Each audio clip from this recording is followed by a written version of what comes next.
oleh para perempuan. Tetapi penjelasan ini kurang tepat karena di dalam riwayat yang lain mirtun min sya'rin aswada, kain tebal dari benang wol yang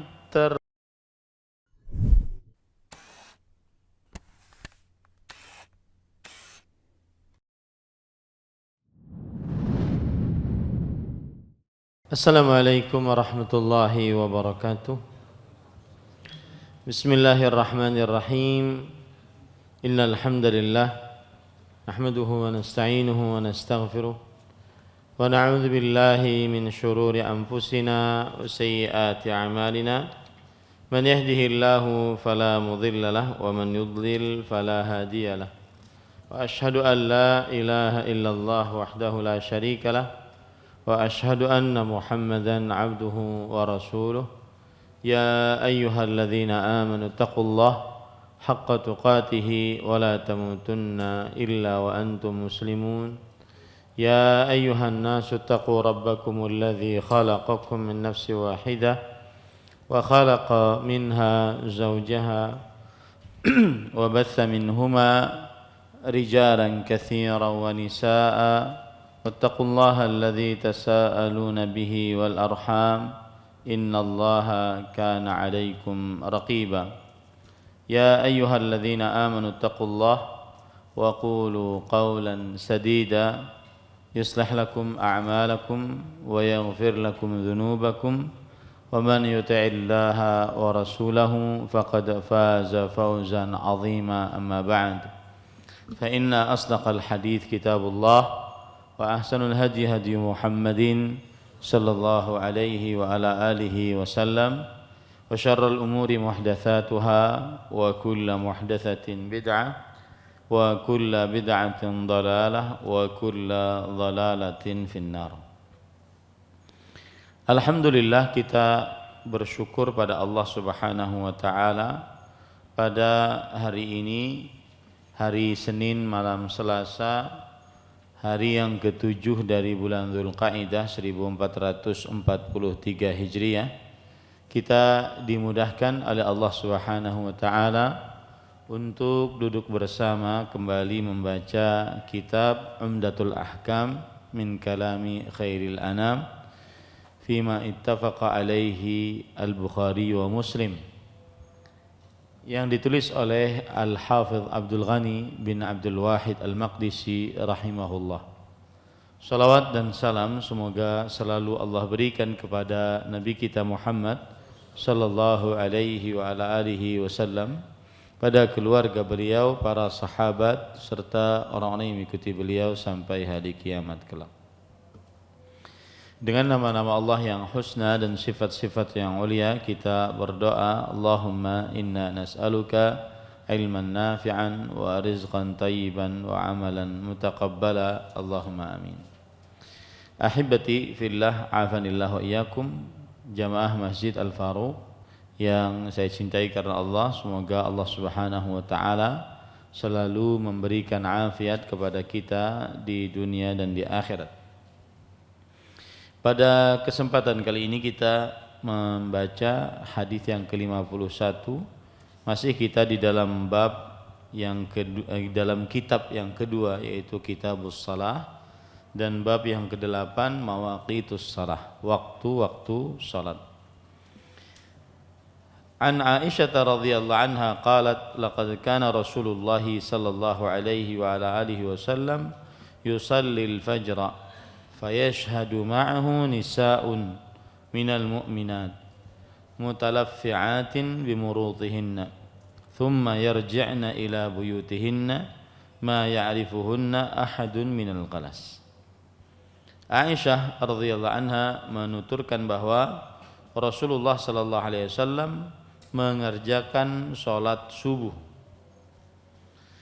Beberapa wanita mukminah yang menutupi kepalanya dan badannya.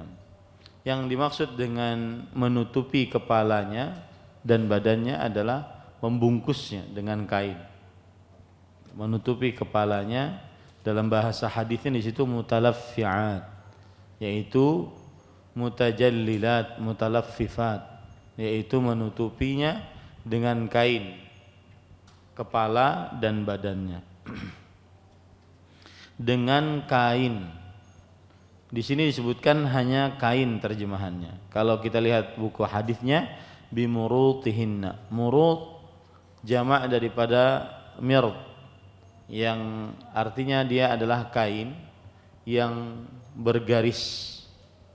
Kain yang bergaris terbuat dari khaz atau suf, dari benang wol ataupun khaz dari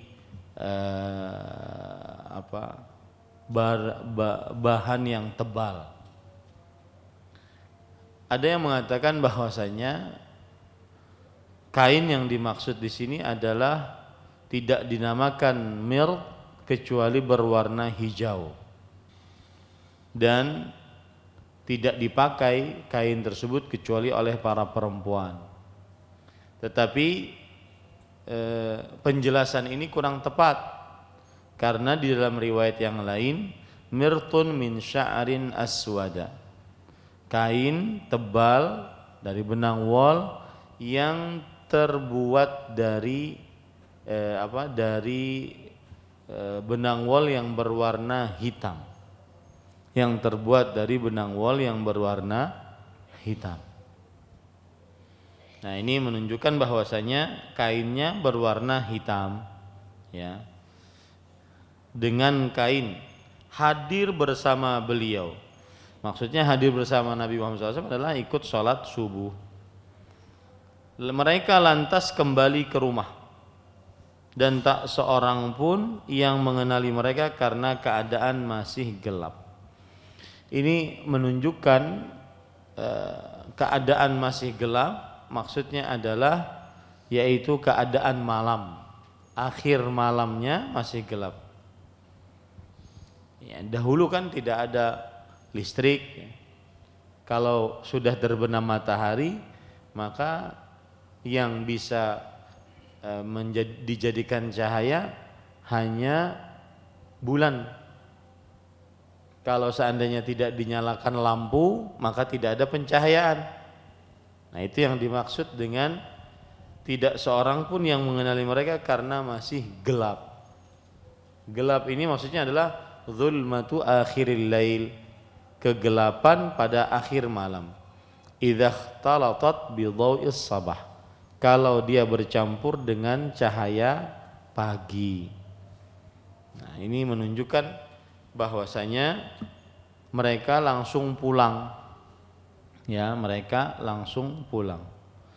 Dan para ikhwah yang dirahmati oleh Allah Subhanahu wa taala, dari riwayat ini maka terdapat beberapa pelajaran.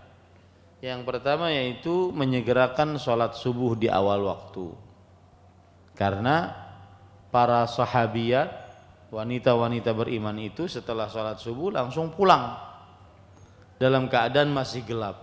Nah, ini menunjukkan bersegera mengerjakan sholat subuh di awal waktu.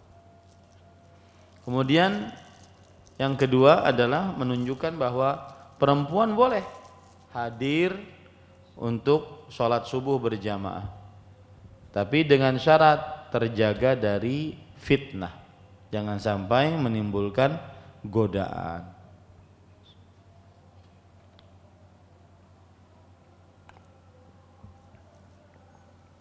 Kemudian pelajaran yang ketiga adalah bersegeranya para perempuan pulang ke rumah setelah sholat berjamaah. Jadi jangan lama-lama, bersegera pulang. Itu sunnah Rasul Sallallahu Alaihi Wasallam. Kemudian yang keempat adalah seorang perempuan jika keluar rumah maka ditutupi dengan kain. Ini lebih tertutup bagi perempuan. Pokoknya apa saja dari kain-kain yang ditutupi yang menutupi anggota tubuh perempuan sehingga lebih tertutup, maka ini lebih diutamakan.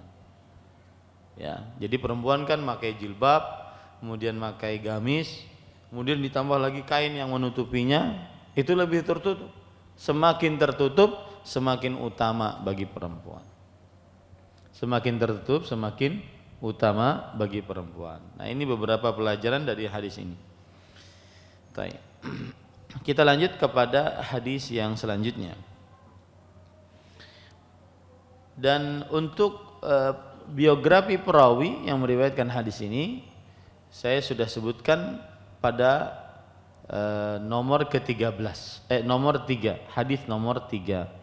Itu ada rawi yang sahabat Aisyah radhiyallahu anha yang meriwayatkannya. Jadi kita juga sudah sering melewati Aisyah radhiyallahu anha. Ya. Baik, hadis yang ke-52 An Jabir bin Abdullah radhiyallahu anhuma qala kana an-nabiy sallallahu alaihi wasallam yusalli adh-dhuhra bil hajrah wal 'ashra wasyamsu naqiyyah wal maghriba idza wajabat wal isya ahyanan wa ahyanan idza ra'ahu mujtama'u ajjala wa idza ra'ahum abtau akhara was subha kana an-nabiy sallallahu alaihi wasallam yusalliha bi ghalas. Jabir bin Abdullah radhiyallahu anhu juga sudah kita pelajari biografinya pada nomor yang ke-35. Ya, dekat aja nih nomor 35 ini. Pada hadis yang nomor 35, yaitu beliau adalah Jabir bin Abdullah bin Haram Al-Ansari. Jabir bin Abdullah bin Haram Al-Ansari As-Sulami. Beliau ikut perjanjian Aqabah. Perjanjian Aqabah. Dan ini termasuk daripada yang paling banyak pahalanya.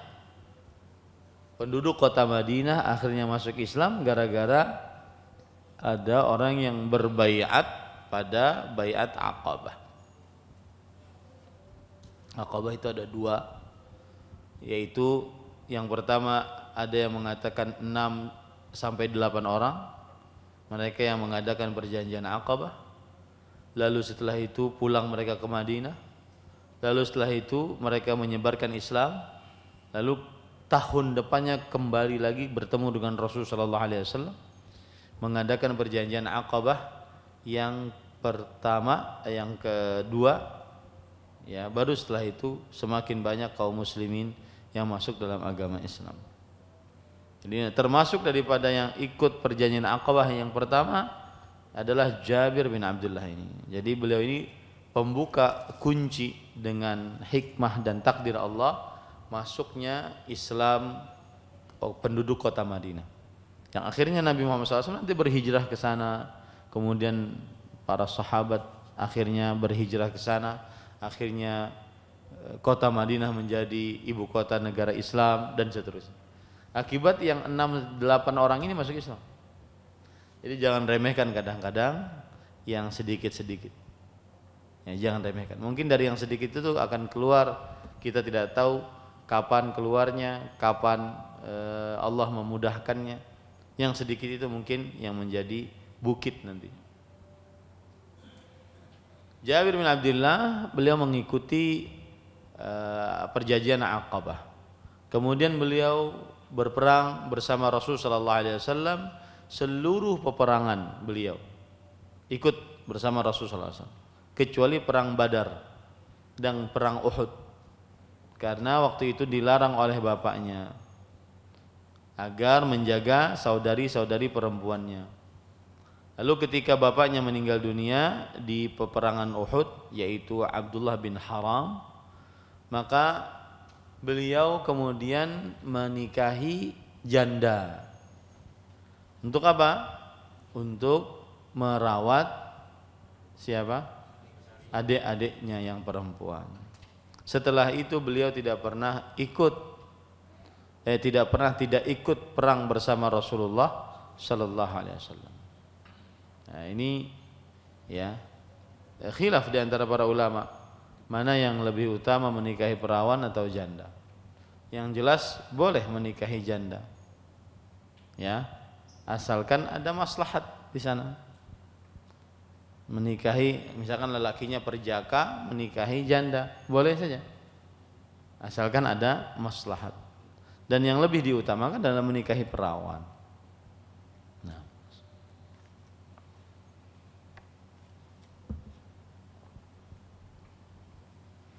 Kemudian Jabir bin Abdullah bin Haram Al-Ansari radhiyallahu anhu, beliau termasuk sahabat Rasulullah SAW yang banyak meriwayatkan hadis dari Rasulullah SAW. Dan beliau termasuk yang memiliki majelis ilmu di Masjid Nabawi. Di dalamnya beliau ngajar hadis, di dalamnya beliau ngajar ilmu. Jadi tidak semua sahabat yang memiliki halaqah, memiliki majelis ilmu di Masjid Nabawi.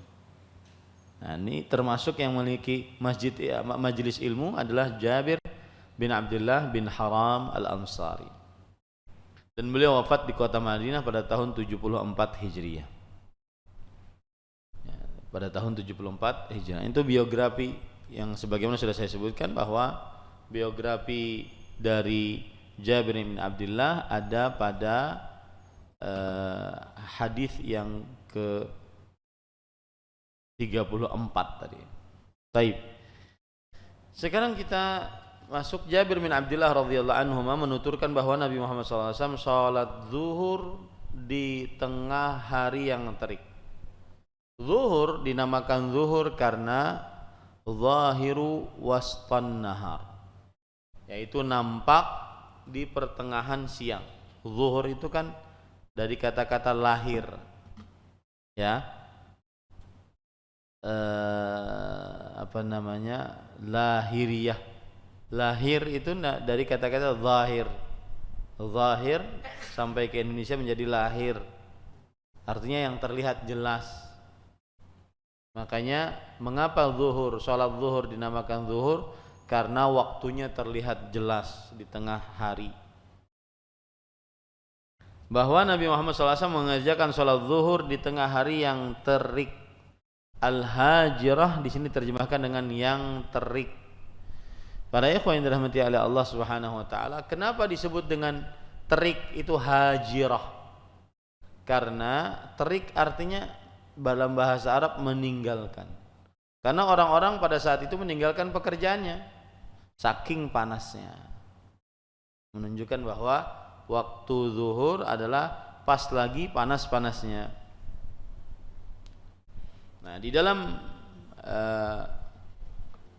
makna hajirah di sini disebutkan yang terik. Terik itu maksudnya adalah benar-benar panas, orang-orang meninggalkan pekerjaannya. Salat asar ketika matahari masih cerah. Salat asar ketika matahari masih cerah. Para ikhwah yang dirahmati oleh Allah Subhanahu wa taala, matahari masih cerah maksudnya adalah mataharinya lam tadkhuluha sufratun wala taghayyur, tidak dimasuki oleh cahaya kuning, jingga, atau tidak ada perubahan, benar-benar siang. Itu waktu asar. Itu yang disebut dengan naqiyah. Diterjemahkan di sini adalah salat asar ketika matahari masih cerah, tidak tercampur dengan kuning-kuning, tidak tercampur dengan yang lain-lain dari yang ada di awan, tidak tercampur.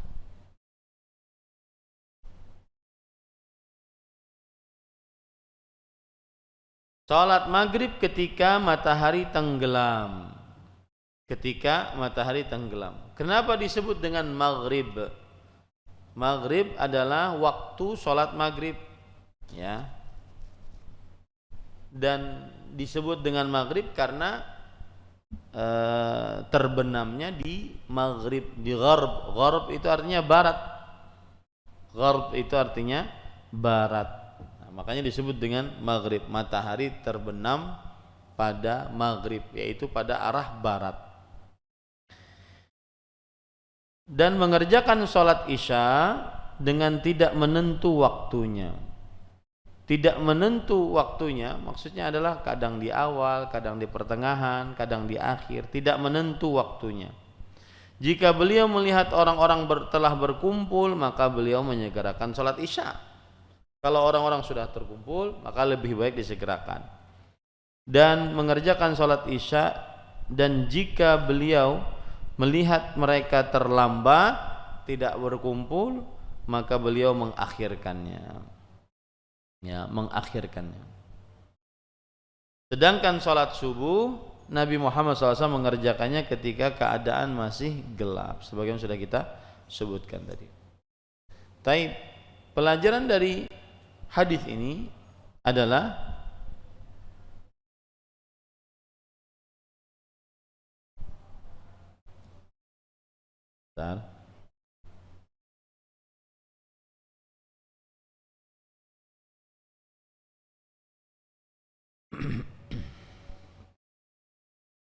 pelajaran dari hadis ini adalah disyariatkan menyegerakan sholat di awal waktunya kecuali sholat isya.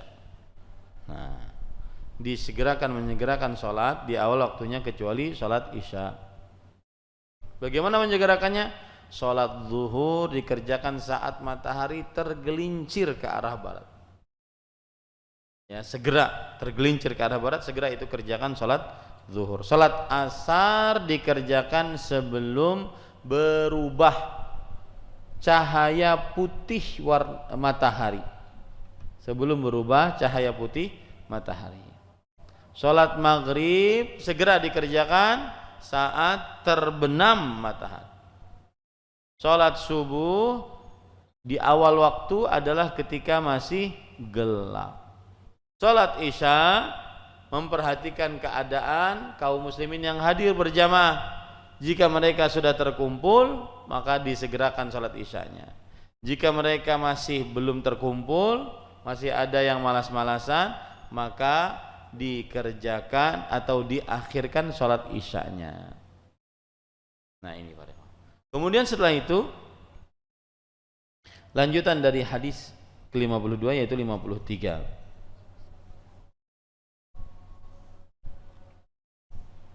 An Abil Minhal Sayyar bin Salamah radhiyallahu anhu qala dakhaltu ana wa abi ala Abi Barzah al-Aslami faqala lahu abi haddithna kaifa kana an-nabiy sallallahu alaihi wasallam yusalli al-maktubah faqala kana yusalli al-hajira wa hiya allati tad'unaha al-ula hina tadhadu asy-syamsu wa yusalli al-'asra thumma yarji'u ahaduna ila rahlihi fi aqsal madinah wasyamsu hayyah wa nasitu ma qala fil maghrib wa kana yastahibbu an yuakhira min al isya allati tad'unaha al atamah wa kana yakrahu an-nawma qablaha wal haditha ba'daha wa kana yanqulu min salatil ghadati hina ya'rifu ar-rajulu jalisahu wa kana yaqra'u fiha bi 60 ila al-mi'ah. Ini agak panjang ya. Taib, kita baca Abul Minhal. Abul Minhal beliau ini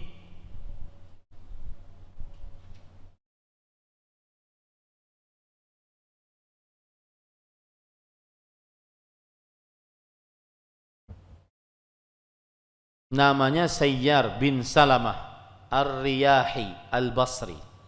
Ar-Riyahi atau Ar-Riyahi Al-Basri. Thiqah, beliau terpercaya dari kalangan tabi'i, wafat pada tahun 129 Hijriah.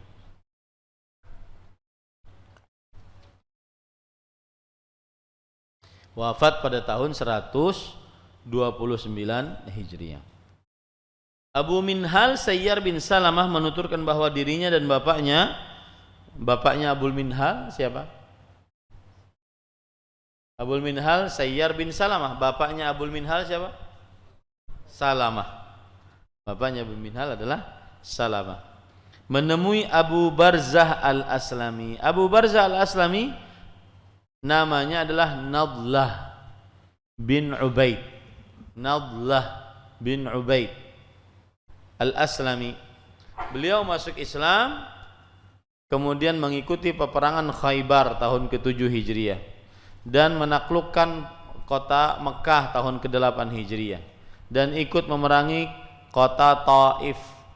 Ini Abu Minhal Abu Barzah al-Aslami, yaitu Nadlah bin Ubaid namanya.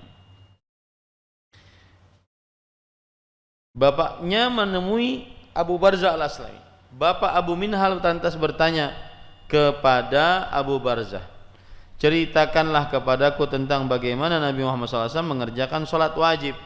Nah, bagaimana Nabi Muhammad SAW mengerjakan sholat wajib?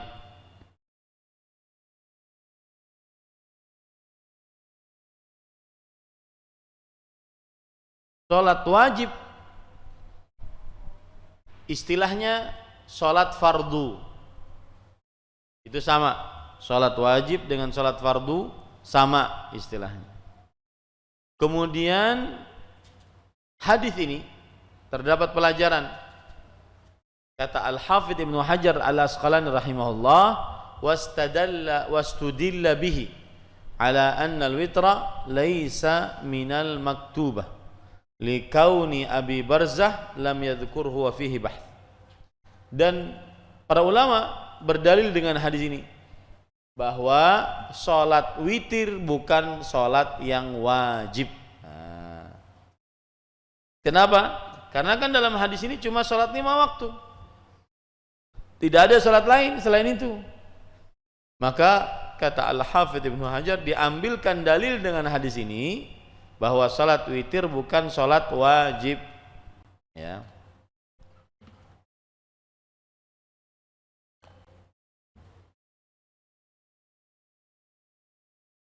Abu Barzah menjawab, Nabi Muhammad sallallahu alaihi wasallam mengerjakan salat al-hijr, yaitu salat zuhur,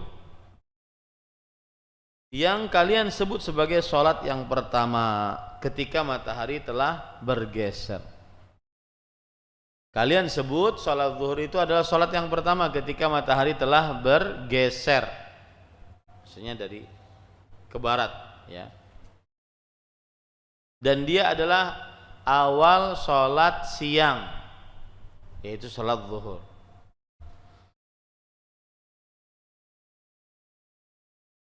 Nah,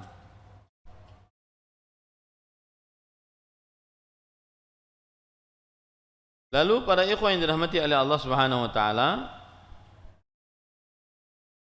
ketika matahari telah bergeser, beliau salat asar yang waktunya jika salah seorang di antara kami kembali ke rumahnya di ujung Madinah, matahari masih dalam keadaan terang berwarna putih.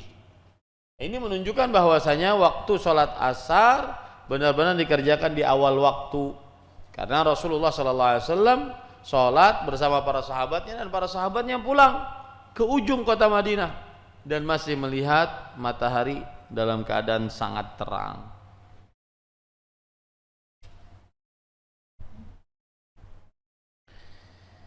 Aku lupa dengan perkataan Nabi Muhammad SAW berkenaan dengan sholat maghrib, dan ini kejujuran rawi hadis. Beliau lupa ya apa yang dikatakan oleh Rasul sallallahu alaihi wasallam tentang salat maghrib.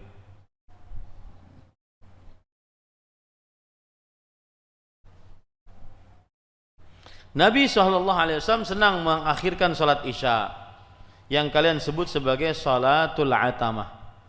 Ya, senang mengakhirkan salat isya, artinya waktu salat isyanya diakhirkan. Dan di sini terdapat pelajaran, dalilun ala istihbabi ta'khiri qalilan li'anna at-tab'idha yadullu alayhi wa ta'aqqubun bi annahu wa tu'aqqiba bi annahu ba'dha mutlaq la dalalata fihi ala qillatin wa kathrah. Kata Imam Ibnu Daqiq al-Id, di dalam hadis ini terdapat dalil akan anjuran untuk mengakhirkan sedikit dari waktu sholat isya, ya.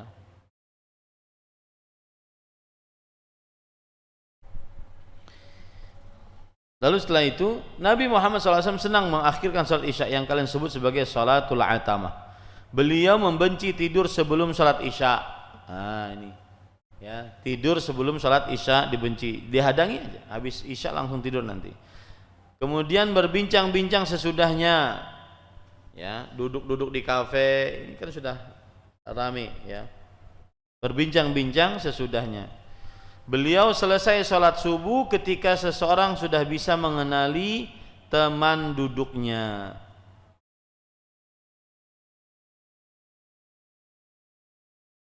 Maksudnya Nabi Muhammad SAW setelah sholat subuh maka beliau bisa mengenali samping-sampingnya karena sudah terang berarti. Sebagaimana sudah saya katakan dulu tidak ada listrik. Jadi kalau sholat subuh benar-benar jalan di kegelapan itu. Nah di sini disebutkan beliau selesai sholat subuh ketika seseorang sudah bisa mengenali teman duduknya. Artinya temannya di samping siapa? Ini menunjukkan berarti sholat subuhnya di awal waktu sampai tidak kenal siapa kanan kirinya karena gelap kan. Kemudian setelah sholat subuh baru dikenal. Nah, ini menunjukkan sholat subuhnya panjang. Ya, sholat subuhnya panjang. Beliau selesai sholat subuh ketika seseorang sudah bisa mengenali teman duduknya. Beliau membaca 60 ayat hingga 100 ayat dalam sholat subuh tersebut. Ya. Nah,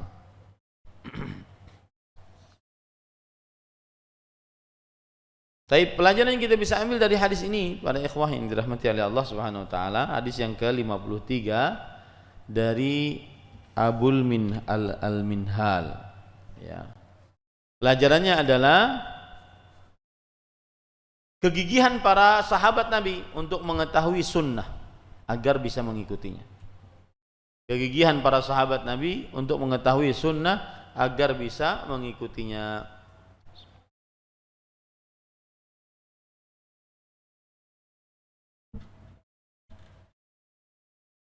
Kemudian pelajaran yang kedua adalah disyariatkan menyegerakan sholat zuhur, sholat asar, sholat subuh.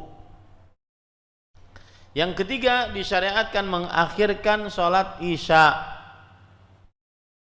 Yang keempat disyariatkan memperpanjang bacaan pada sholat subuh. Karena tadi beliau mulai di awal waktu, ternyata setelah salam sudah mengenal teman samping kanan kirinya, menunjukkan bahwasanya sholat subuhnya apa Pak? Panjang. Sholat subuhnya panjang. Kemudian pelajaran yang kelima adalah dimakruhkan tidur sebelum sholat isya dan juga dimakruhkan untuk ngobrol-ngobrol setelah sholat isya, dan itu dilanggar semua oleh sebagian orang, terutama ngobrol-ngobrol setelah sholat isya. Ya, itu dilanggar. Yang keenam adalah hendaknya seseorang bernama dengan nama yang sesuai dengan syariat Islam, dengan nama yang sesuai dengan syariat Islam. Baik. Hadis yang ke-54.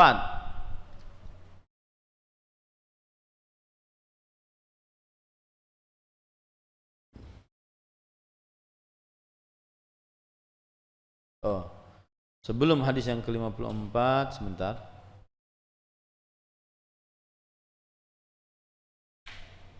Ya. Nah, pada ikhwah yang dirahmati oleh Allah, sebelum hadis yang ke-54 kita ambil berbagai macam permasalahan dalam hadis-hadis yang sudah kita baca tadi. Berapa hadis yang kita baca tadi? 49, 50, 51. Kita ambil beberapa permasalahan ya. Yang pertama, awal waktu sholat zuhur ketika tergelincir matahari ke arah barat. Ini ijma' para ulama. Awal waktu sholat zuhur, ya, awal waktu sholat zuhur adalah ketika matahari tergelincir ke arah barat.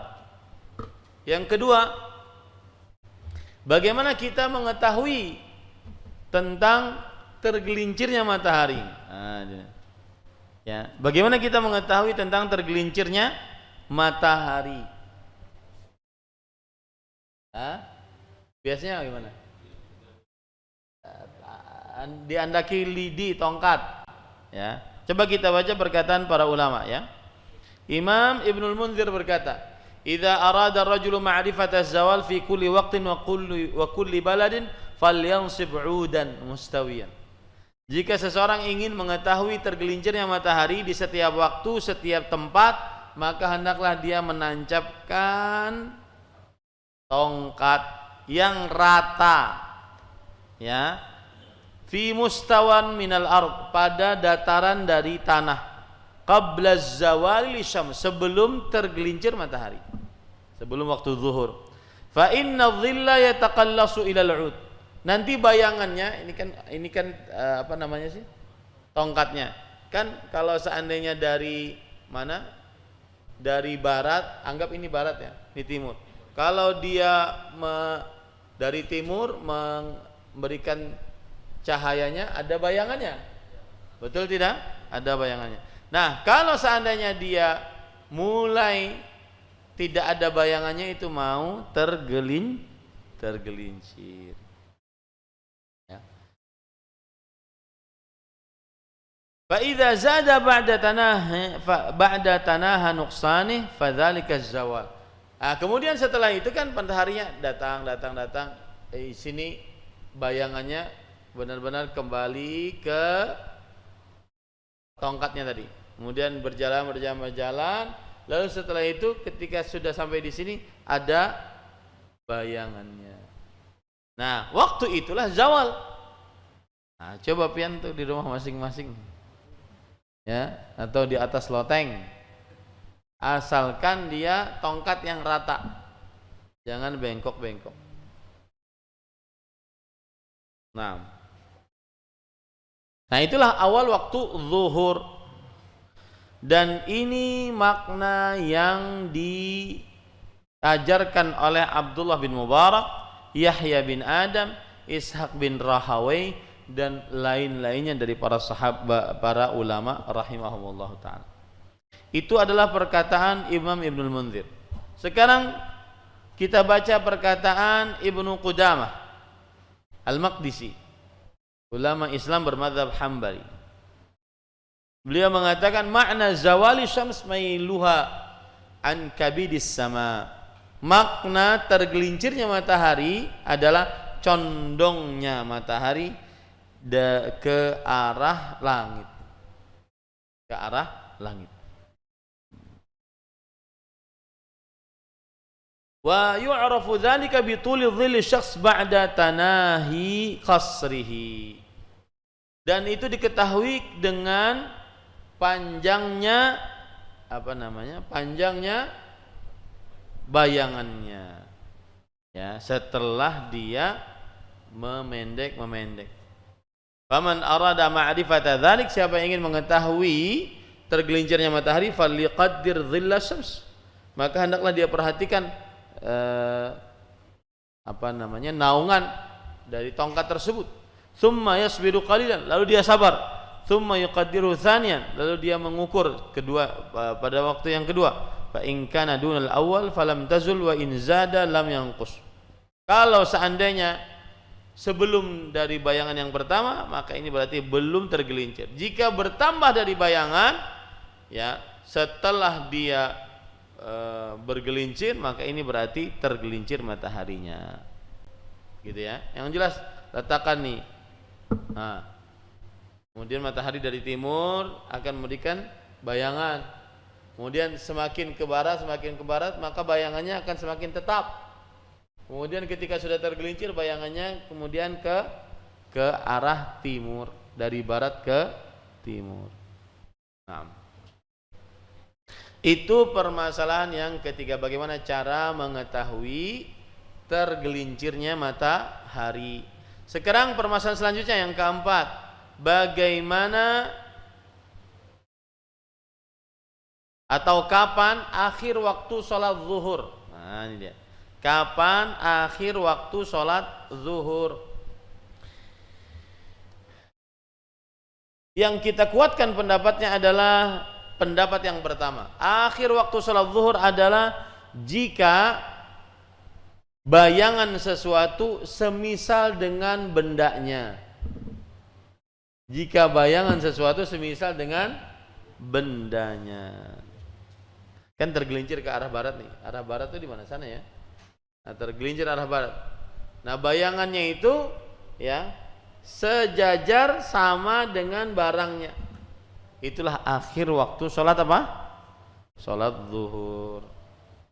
Dan ini sangat bermanfaat kalau seandainya di hutan, di atas gunung, di lautan yang tidak terdengar azan, tidak terdengar ada azan di masjid. Jadi sekali lagi akhir waktu salat zuhur kapan? Jika bayangan sesuatu semisal dengannya. Jika bayangan sesuatu semisal dengannya. Dan ini adalah pendapat Imam Malik, Imam Ats-Tsauri, Sufyan bin Sa'id bin Masruq Ats-Tsauri, Imam Asy-Syafi'i, Imam Al-Auza'i, Imam Lais bin Sa'ad, kemudian Abu Yusuf, Muhammad bin Hasan, Imam Ahmad, Imam Abu Dawud. Dalil yang menunjukkan akan hal ini bahwa akhir waktu salat zuhur adalah ketika bayangan sesuatu semisal dengan sesuatu tersebut. Dalilnya adalah hadis riwayat Abdullah bin Amr bin As radhiyallahu anhu, riwayat Muslim. Wa waqtu adh-dhuhri idza zalatis syams wa kana dhillu rajuli katulihi ma lam yahduril 'ashr. Waktu salat zuhur jika tergelincir matahari, yaitu saat bayangan seseorang seperti panjangnya seseorang tersebut.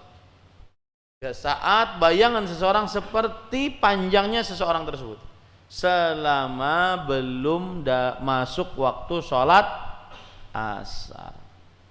Nah, ada pendapat kedua, pendapat ketiga kita tidak perlu untuk membacakan. Jadi pendapat yang pertama adalah akhir waktu sholat asar bagaimana? Ketika bayangan sama tingginya, panjangnya dengan bendanya. Dengan apa? Dengan bendanya. Baik, permasalahan selanjutnya. Apakah ditambahkan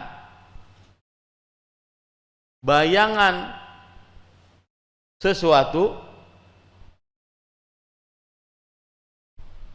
Hal yudhafu dhillu zawal ila dhil mithl. Apakah ditambahkan bayangan setelah tergelincir kepada bayangan yang semisal untuk menunjukkan keluarnya waktu salat zuhur dan menunjukkan masuknya waktu salat asar? Ini masih membicarakan akhir waktu salat zuhur.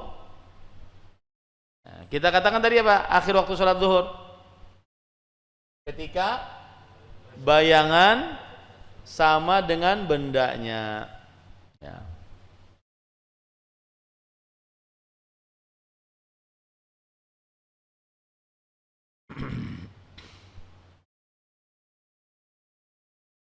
Nah, permasalahan selanjutnya, apakah ada bagian yang sama bersyarekat, berterkumpul antara akhir waktu salat zuhur dengan awal waktu salat asar? Apakah ada semacam persyarekatan? Apa ya bahasanya persyarekatan itu? Sesuatu yang tercampur satu dengan yang lainnya gitu. Hah? Tercampur satu dengan yang lainnya. Jadi misalkan gini. Ini kan banyu. Ini banyu, kan kada tercampur. Satu-satu. Nah, apakah waktu salat zuhur dan asar seperti ini? Ataukah kita campur begini? Akhir waktu salat zuhur di sini, akhir waktu salat asar di sini. Apakah ada kesyarikatan atau persatuan antara dua waktu itu? Paham maksud saya? Ya. Apakah ada persyarikatan antara dua waktu itu? Ataukah dia benar-benar terpisah? Zuhur ya zuhur, asar ya asar. Coba kita lihat ya perkataan para ulama. Pendapat yang kita kuatkan adalah pendapat yang pertama, jika keluar waktu zuhur maka masuk waktu asar. bersambung dengannya dan tidak ada persyarikatan antara kedua waktu tersebut. Dan ini adalah pendapat jumhur. Ya, ini adalah pendapat apa? Jumhur. Apa yang nyamannya yang mau olah? Pian tahu wadai yang berlapis-lapis tuh? Ya? Wadai apa tuh? Amparan tatak. Nah, ulun kada hendak adalah mencontohkan nyamannya tuh nah.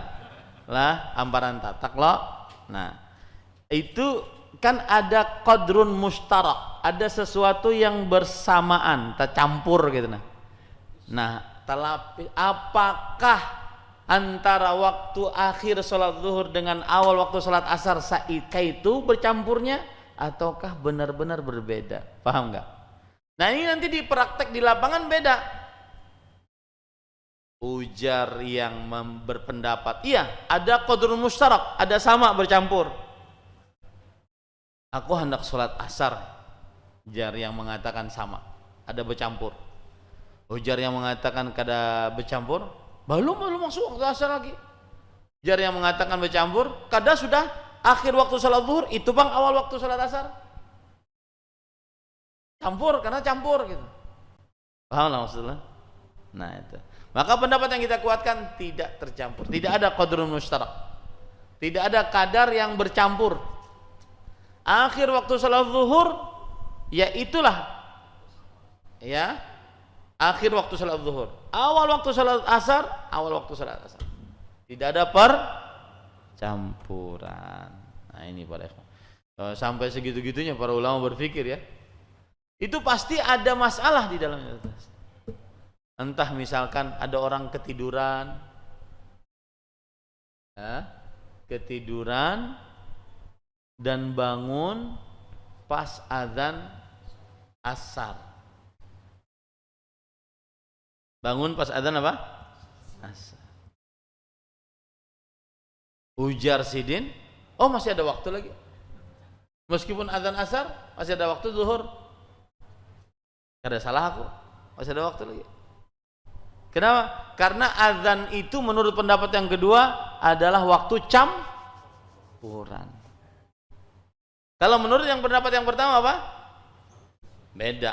Akhir waktu zuhur dengan awal waktu asar beda. Jauh loh di dalam prakteknya jauh kan? Dalam prakteknya sangat jauh. Saya tadi terpikir ketika azan, kan syariat Islam ini universal, umum, bisa diamalkan di mana saja. Mungkin kalau kita di perkotaan pembicaraan ini nggak terlalu terasa karena ada azan di mana-mana, ada mungkin jam yang menunjukkan waktu azan, ada kalender, ada azannya, ada azan, ada jam yang seperti ini menunjukkan waktu, nggak kerasa gitu. Tapi akan terasa kalau seandainya kita jauh dari alat-alat modern, tengah padang pasir, tengah lautan, tengah hutan, di atas gunung, yang tidak tersambung sama sekali dengan alat-alat modern. Maka bagaimana caranya? Tadi ya, kita harus mengetahui awal waktu sholat, akhir waktu. Nah sekarang sebagai pengulangan, awal waktu sholat zuhur kapan?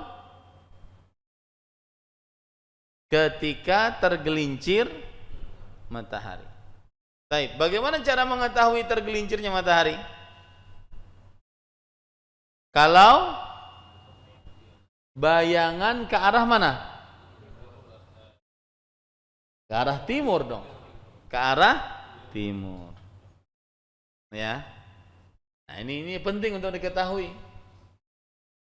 Karena sebagaimana saya sebutkan tadi, kita di kota susah untuk menggunakan hukum-hukum ini. Tapi sangat bermanfaat kalau di padang pasir, ya. Sudah masuk waktu zuhur belum ya? Jam ketinggalan, ya, handphone mati baterainya. Hanya harus kita ketahui. Taib. Akhir waktu sholat zuhur, ketika bayangan sesuatu sama dengan bendanya. Nah, itu penting. Ya, itu kita paham itu. Ketika bayangan sesuatu sama dengan bendanya. Taib. Sekarang, kapan waktu sholat awal waktu sholat asar? Kapan awal waktu sholat asar? Maka terjadi ikhtilaf di antara para ulama. Pendapat yang kita kuatkan, pendapat yang pertama, awal waktu sholat asar adalah jika bayangan sesuatu semisal dengannya.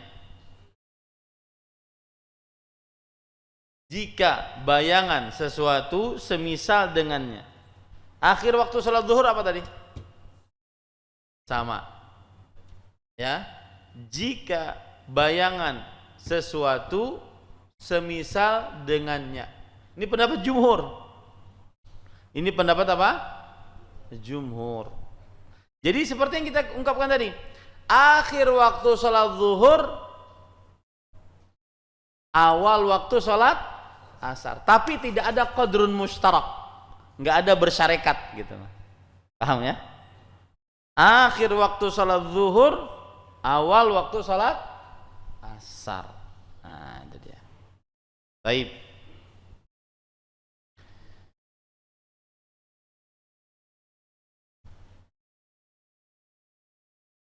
Apa dalilnya? Dalilnya hadis Abdullah bin Abbas radhiyallahu anhuma. Saat Jibril alaihissalam datang kepada Nabi Muhammad SAW mengajarkan waktu-waktu salat.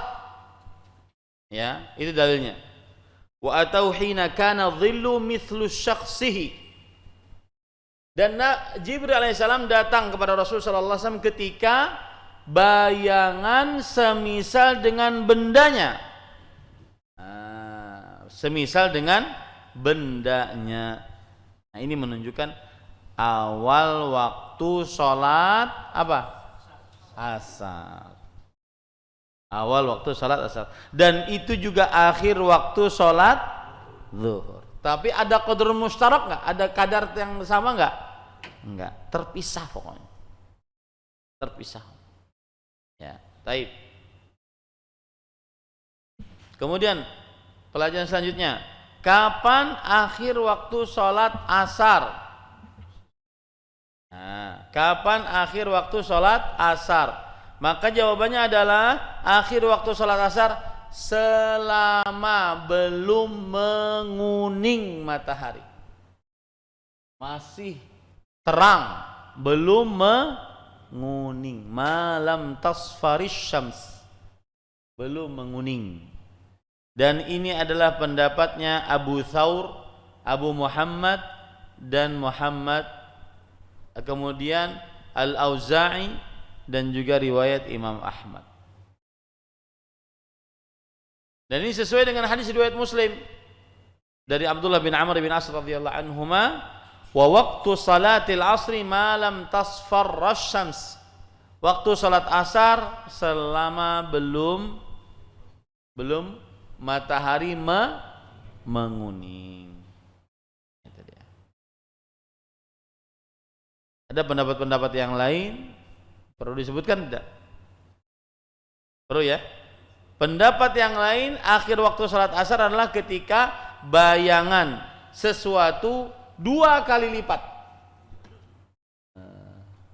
Ini gelasnya, ada bayangannya kan dari sini. Ada bayangannya 2 kali lipat dari gelas ini. Itu akhir waktu salat asar. Dan ini adalah pendapat Imam Malik, Imam Syafi'i, ya, salah satu riwayat dari Imam Ahmad, Imam Sufyan bin Masruq, Ibn Sa'id bin Masruq Ats-Tsauri, dan seterusnya.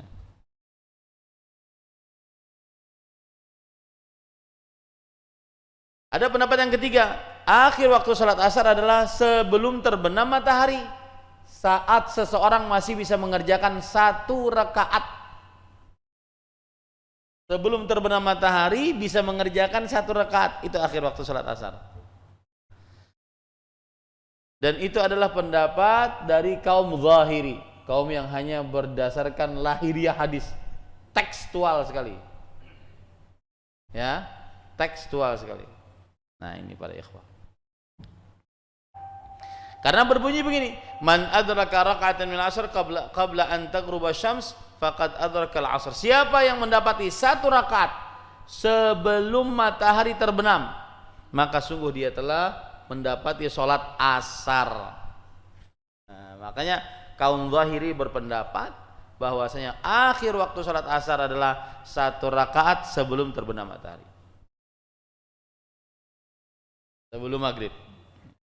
Baik, pian pilih yang mana?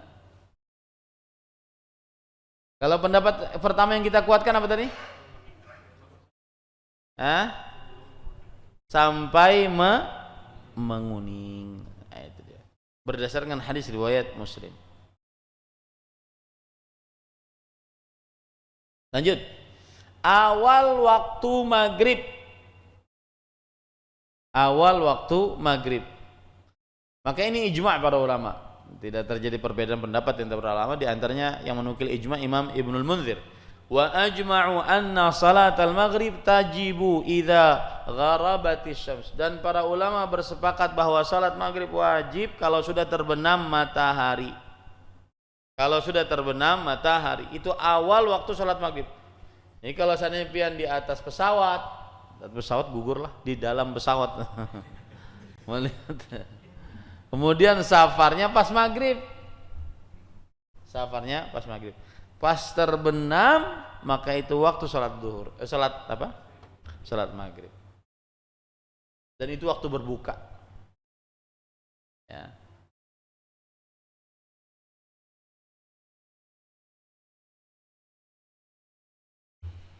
Baik.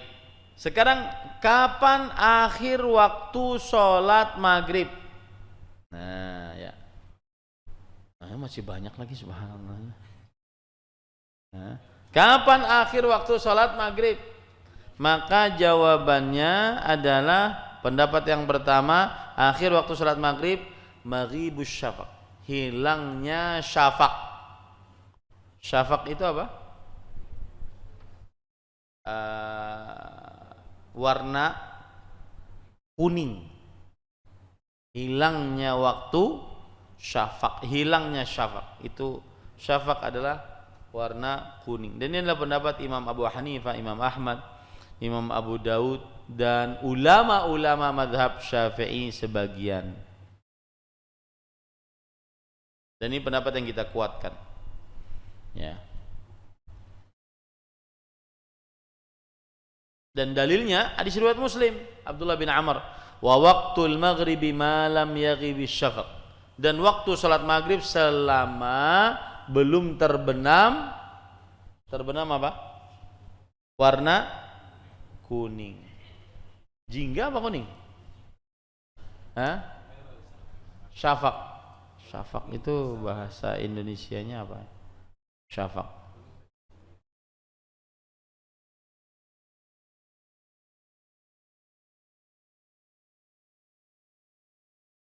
Senja. Berarti jingga. Merah. Ya. Iya, merah. Selama apa tadi bahasanya? Selama sesudah hilangnya senja. Merah. Ya. Itu akhir waktu maghrib. Hilangnya kemerah-merahan. Itu akhir waktu maghrib. Baik. Awal waktu salat isya masuk saat hilangnya senja tadi. Ya. Dan ini tidak ada perbedaan pendapat di antara para ulama. Kapan hilangnya senja masuk waktu salat isya. Nah, coba kalau pian lagi berkapal tuh, ya, di pantai, ya, kemudian padang pasir, Itu jelas juga akan terlihat. Syafaq adalah yang berwarna kemerah-merahan. Ketika itu hilang, maka pada saat itu waktu salat Isya. Nah ini nih. Ini syafaqnya. Saya tunjukkan ya.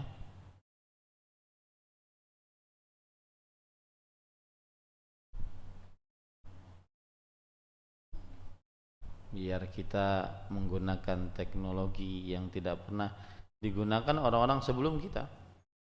Ini namanya syafaq.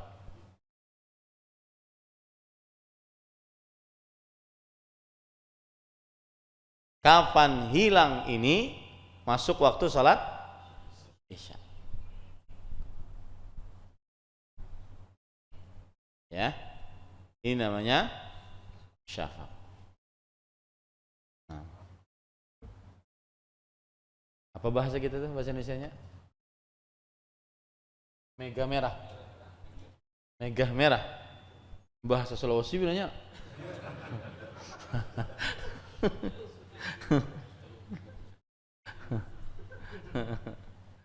Baik, itu tidak ada khilaf di antara para ulama. Sebagaimana dikatakan oleh Imam Ibnu Qudamah, la khilafa fi dukhuli waqtil isya bi ghaibubati syafaq.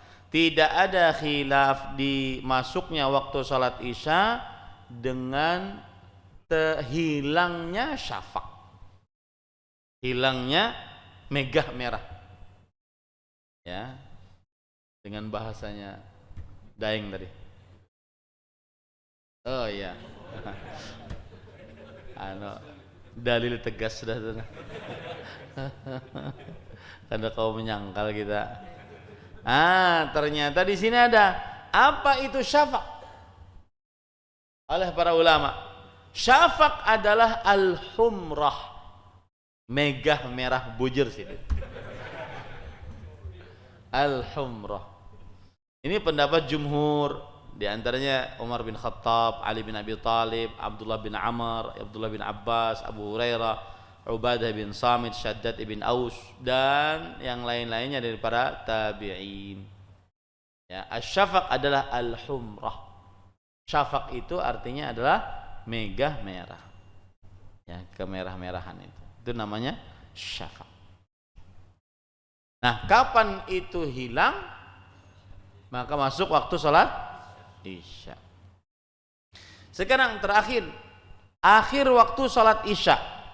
Kapan?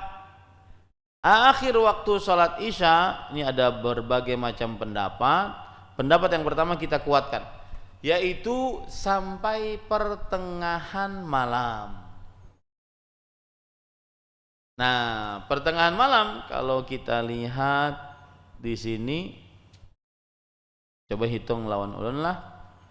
Kita subuh jam 5:01. Terbenam matahari maghrib jam 18.22. Baik. 18.22, 19.22, 1, 20.22, 21, 22, 23, 24, 1, 2, 3, 4, 5. Berarti 11 jam 22 menit. Itu antara antara waktu maghrib dengan subuh. Kalau kita bagi 2 berarti ya, betul ya? Bagi 2. Berapa tadi? 11 jam. Ya. 11 jam bagi 2. 5 jam. Berarti kita hitung 5 jam setengah, oke. Berarti kita hitung dari jam 18, 19, 20, 21, 22, 23, setengah. Ya sekitar jam setengah 12, jam 12. Itu akhir waktu sholat Isya. Begitu cara menghitungnya.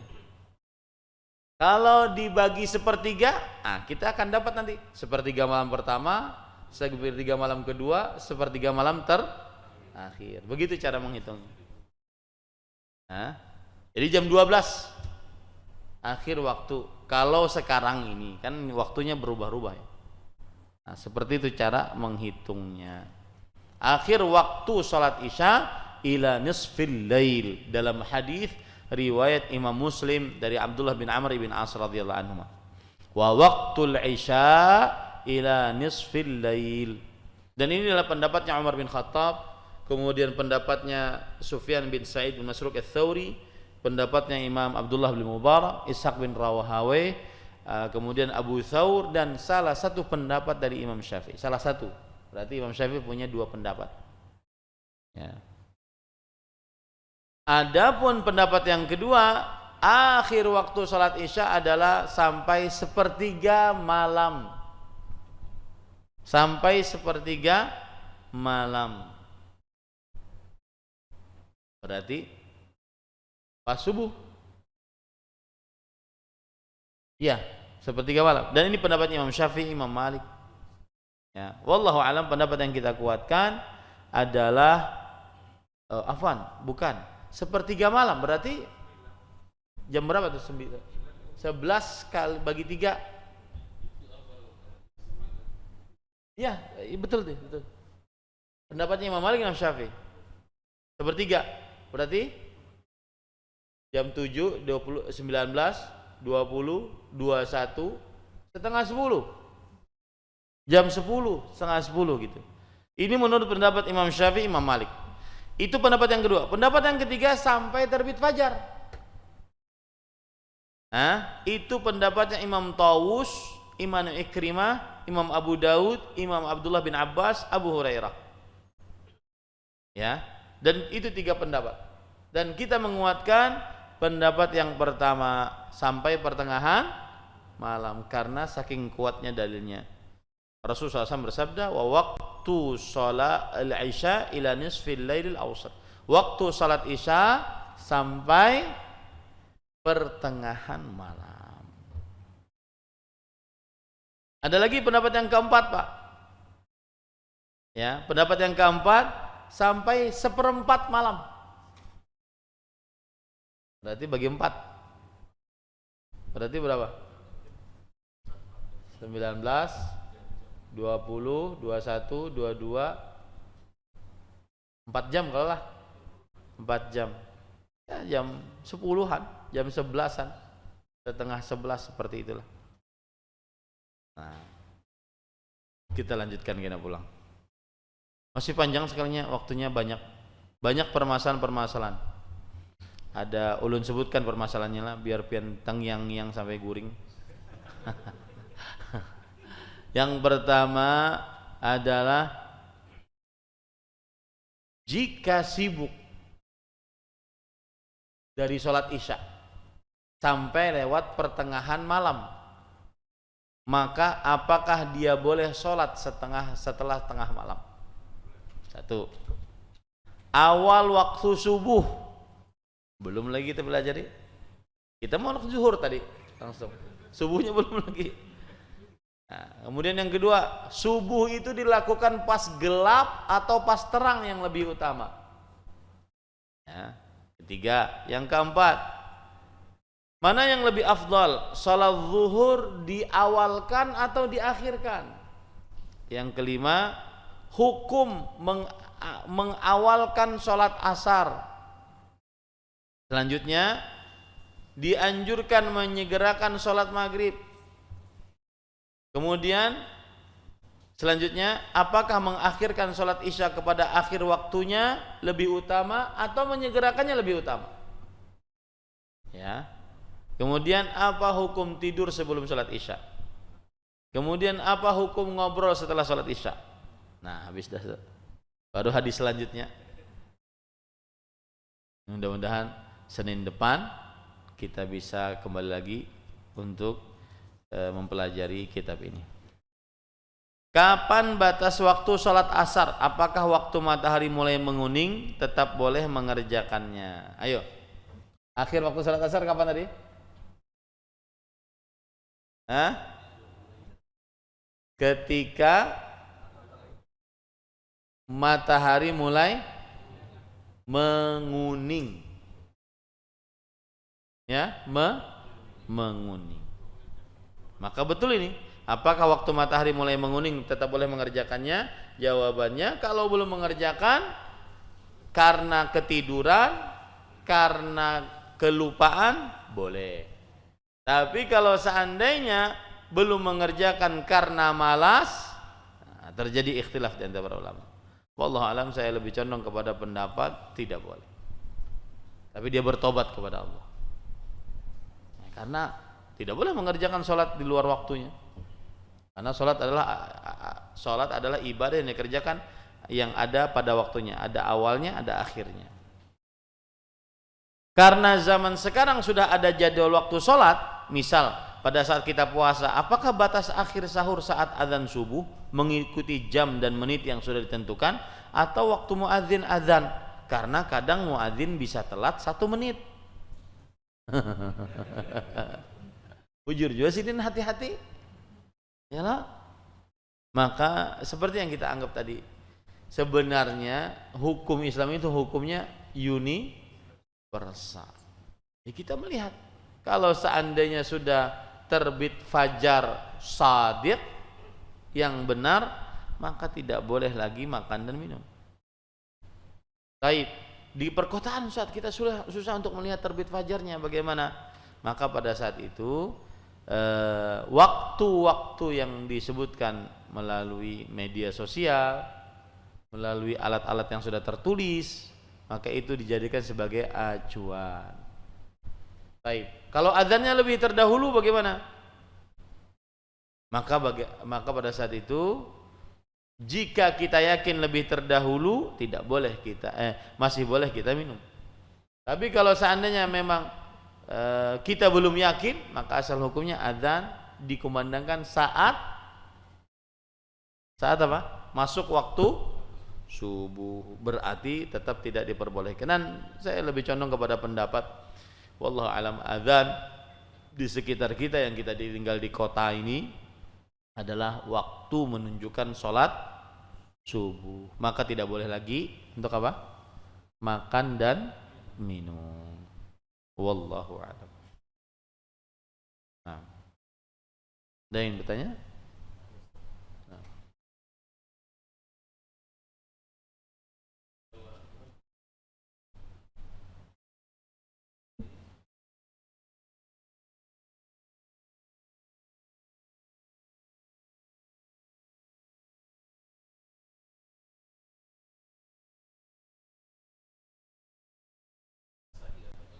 Ya.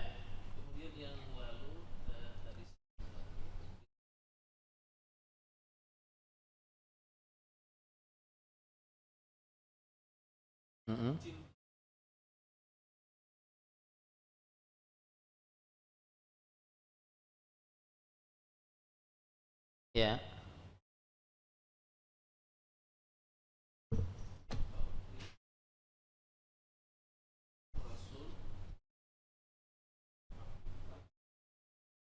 Salat, bakti orang tua, jihad.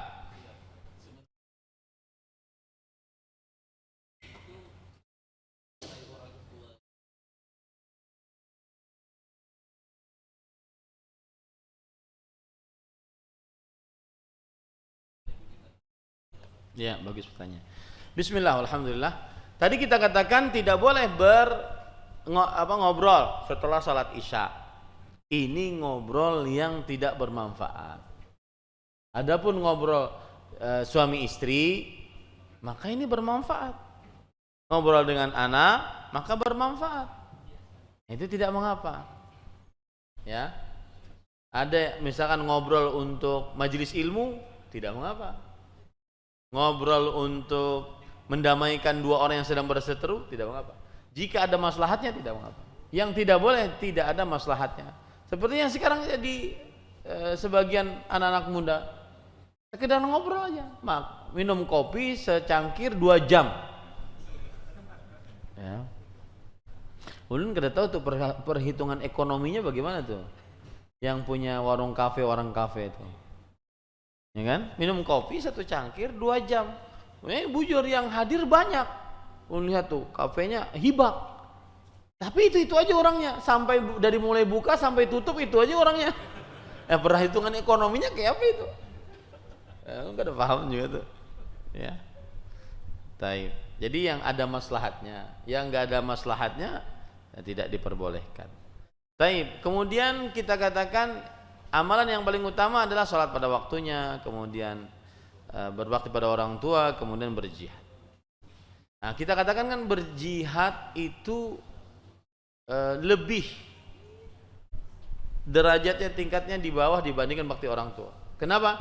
Karena setiap orang dari kita bisa berbakti, tetapi setiap orang dari kita tidak bisa berjihad.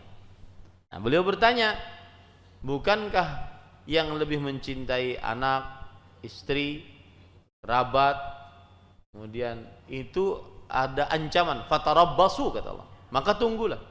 Maka kita katakan tentunya beda orang yang lebih mencintai keluarga, anak, istri, kemudian kerabat, kemudian orang tua, ya.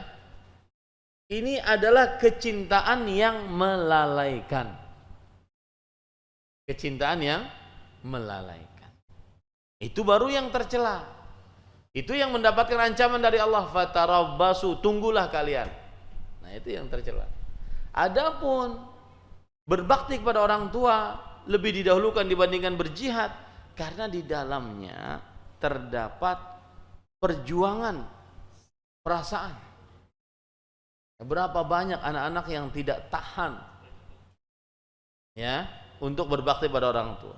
Apalagi orang tua semakin tua. Pernah tuh mendapati suatu ketika dapati Jakarta ada kawan, beliau mengeluh, Ustaz, boleh nggak bapak ini tinggal di rumah saudara lain aja? Saya nggak kuat, Ustaz. Bapak ini sudah saya larang makan coklat, dia masih makan coklat. Sekarang tuh batisnya bangkak, ya, abahnya ini macal. Abah ini dilarang, Ustaz, untuk naik ke atas loteng. Tapi yang namanya beliau sebagai bapak, dulunya benar-benar kuat, beliau ingin juga melihat rumahnya ini sudah teratur rapi belum, sudah terkunci belum. Ternyata pas naik ke atas jatuh, patah pahanya. Maka orang tua ketika paha patah kan susah itu. Akhirnya anaknya yang repot. Tuh lihat, Ustaz, beliau sekarang tuh, ini kerjaan beliau nih di hadapan bapak, abahnya gitu. Saya bilang, Pak, nggak ada boleh begitu. Nah, itu yang maksudnya. Di situ letak bakti orang tua lebih daripada berjihad. Ya, jadi tidak ada pertentangan di antara ayat Al-Quran satu dengan yang lainnya. Dan siapa yang pernah hidup dengan orang tua saat mereka tua akan merasakan betul. Perkataan saya ini akan dia rasakan betul.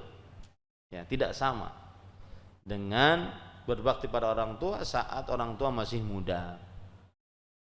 Apalagi kalau orang tuanya dia berbakti cuma transferan aja. Dia telepon sebulan sekali, Pak, sudah Pak, ya saya sudah transfer. Beda dengan yang bersama serumah. Beda. Ada pernah anak bungsu, bahasa Banjar tuh apa anak bungsu tuh? Anak paling pauncitan. Anak paling pauncitan. Curhat ke ulun, Ustaz, saya tahu bakti itu istimewa, Ustaz. Tapi kan saya juga punya keluarga, Ustaz. Saya juga punya anak istri. Kami pengantin baru, Ustaz. Kami adalah pasangan suami istri muda. Kami juga ingin healing kemana-mana gitu. Kami ingin liburan gitu kemana gitu. Tapi kalau bawa ibu, maka liburan kami itu terbatas. Karena ibu makannya terbatas, tidurnya terbatas. Sedangkan saya kalau telepon kakak ini alhamdulillah Ustadz, mereka juga luar biasa, mereka banyak membantu saya. Ya, mereka diluaskan rezekinya, saya juga diluaskan rezekinya alhamdulillah. Untuk urusan itu tidak masalah kami, Ustadz. Tapi saya ingin juga berlibur dengan orang tua, dengan anak istri, gaya-gaya muda gitu. makan ini, Korean food, Japan food, kemudian ini. Sedangkan ibu saya dia untuk. Kadang awal lagi yang lain. Kayak apa Ustaz? Boleh enggak? Ketika saya telepon saudara, dia bilang, "Sudah kamu butuh berapa? Sudah kamu urus ibu aja. Saya akan transfer kamu." Saya enggak butuh itu, Ustaz. Maka saya katakan, sebenarnya antum ini harus bersyukur. Karena tidak semua anak diberikan petunjuk oleh Allah untuk mengurus orang tua. Dan ini yang saya sering katakan, kita ini mengurus orang tua kadang-kadang, bukan kadang-kadang, bahkan benar, kita hanya menunggu kapan sidin mati. Ya. Beda dengan orang tua ketika mengurus kita. Orang tua ketika mengurus kita ingin kita dewasa, ingin kita sukses, ingin kita. Ya, makanya salah satu hal yang ulun kalau teringat itu selalu, ya tapi sudahlah ya, Allah bertakdir bahwa mama sudah meninggal duluan. Sekarang ini kalau ada acara besar di pesantren, undang orang-orang, saya pasti undang bapak, abah saya. Saya ingin memperlihatkan, nih Pak, anakmu ini kerjaannya, biar mereka bangga gitu. Mereka bangga. Ini anakmu, santri-santrinya begini. Dan itu sebenarnya kita ingin juga mama bisa melihat, tapi kan Allah bertakdir lain. Nah, maksud saya begitu, bahwa kita ketika mengurus orang tua secara tidak langsung kita ingin. Kita hanya menunggu kapan mereka meninggal. Tapi beda ketika orang tua ngurus kita. Mereka ingin kita dewasa, sukses, terpandang, dan seterusnya. Nah, itu bedanya, Pak. Demikian. Mudah-mudahan bermanfaat. Kita cukupkan dengan kafaratul majlis. Subhanakallahumma bihamdik, asyhadu an la ilaha illa anta, astaghfiruka wa atubu ilaik. Sallallahu nabiyana Muhammad, walhamdulillahirabbil alamin. Wassalamualaikum warahmatullahi wabarakatuh. Terima kasih. Jazakumullahu khairan wa barakallahu fikum. Video ini dibuat atas partisipasi dari donasi Anda. Semoga menjadi amal jariah bagi Anda semuanya.